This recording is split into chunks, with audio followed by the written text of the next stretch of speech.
नमस्कार। अनय साहित्य क्लासेस में आप सभी का बहुत बहुत स्वागत है। हिंदी साहित्य के इतिहास से संबंधित ग्रंथ और उनके लेखक की चर्चा हम करेंगे।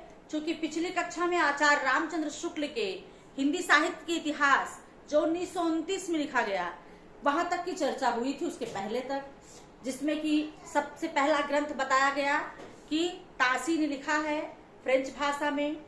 हिंदी में सबसे पहला ग्रंथ लिखा गया था 1878 में महेश शुक्ल का भाषा काव्य संग्रह। उसके बाद हिंदी में शिव सिंह सेंगर का शिव सिंह सरोज 1883 ईस्वी में दूसरा माना जाता है। उसके बाद कार्यक्रम बताते हुए 1929 तक की चर्चा हुई थी कि 1929 में आचार्य रामचंद्र शुक्ल का हिंदी साहित्य का इतिहास लिखा गया था। उसके आगे क्रम को बढ़ाते हुए जो बहुत महत्वपूर्ण हिंदी साहित्य के इतिहास से संबंधित ग्रंथ है उनकी चर्चा हम करेंगे। आइए देखते हैं हिंदी साहित्य के इतिहास से संबंधित ग्रंथ। समय है, ग्रंथकार है और ग्रंथ है।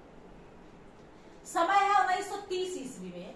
1930 ईस्वी में श्याम सुंदर दास ने अपने हिंदी साहित्य के इतिहास में हिंदी भाषा और साहित्य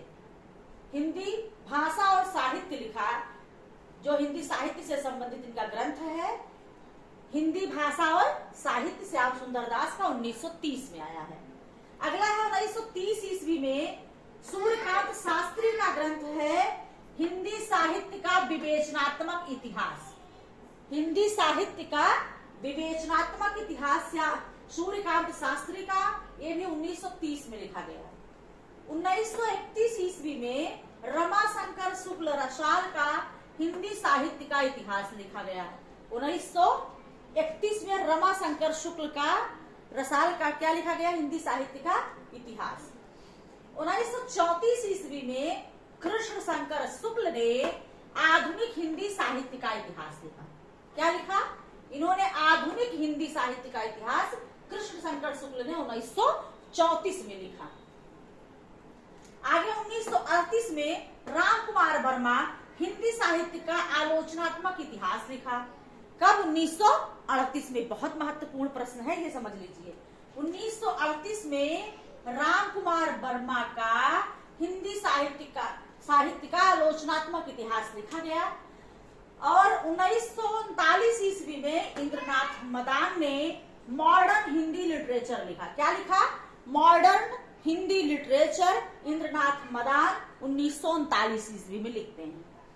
1939 ईस्वी में मोतीलाल मेनारिया का ग्रंथ आता है राजस्थानी साहित्य की रूपरेखा। राजस्थानी साहित्य की रूपरेखा 1939 ईस्वी में किसने लिखा? मोतीलाल मेनारिया ने। 1940 ईस्वी में अयोध्या सिंह उपाध्याय हरिऔध का हिंदी भाषा और उसके साहित्य का विकास लिखा गया। क्या लिखा गया? हिंदी भाषा और उसके साहित्य का विकास। ये भी महत्वपूर्ण प्रश्न है। अयोध्या सिंह उपाध्याय हरिऔध का, इन्होंने ही जो है इनकी खड़ी बोली की पहला महाकाव्य क्या है? वही प्रिय प्रवास। अयोध्या सिंह उपाध्याय, इन्होंने हिंदी साहित्य से संबंधित ग्रंथ लिखा, हिंदी भाषा और उसके साहित्य का विकास। 1940 ईस्वी में हजारी प्रसाद द्विवेदी हिंदी साहित्य की भूमिका लिखते हैं, हिंदी साहित्य का आदिकाल लिखते हैं, हिंदी साहित्य का उद्भव और विकास लिखते हैं।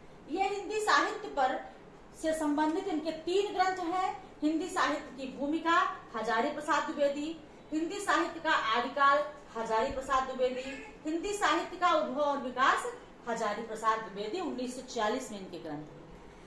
आचार्य हजारी प्रसाद द्विवेदी हिंदी साहित्य के इतिहास को परंपरागत मानते, क्या कहते हैं? परंपरागत जो है ये जो मानते हैं, ये आचार्य रामचंद्र शुक्ल के परिपाटी को न मानते हुए इन्होंने हिंदी साहित्य को इतिहास को क्या माना है? परंपरा से संबंधित माना है। तो इस प्रकार के ये आपके 1930 से 1940 के बीच के ये बहुत महत्वपूर्ण हिंदी साहित्य के इतिहास से संबंधित ग्रंथ हैं, जिसमें सूर्यकांत शास्त्री का विवेचनात्मक इतिहास भी महत्वपूर्ण है। ठीक है, तो इसको आप हजारी प्रसाद द्विवेदी तो महत्वपूर्ण ही है, इनके आलोचनात्मक ग्रंथ हैं और ये हमेशा पूछे गए हैं। तो ये आपको बहुत जो महत्वपूर्ण इंपॉर्टेंट रहता है उसको हम बता देते हैं। तो आज की कक्षा में इतना ही। अगली कक्षा में फिर आपको हम इसी क्रम में आगे बढ़ते हुए जो अन्य हिंदी साहित्य के इतिहास पर लिखे गए आलोचनात्मक ग्रंथ हैं, उसको लेकर के आएंगे। आज की कक्षा में इतना ही। धन्यवाद।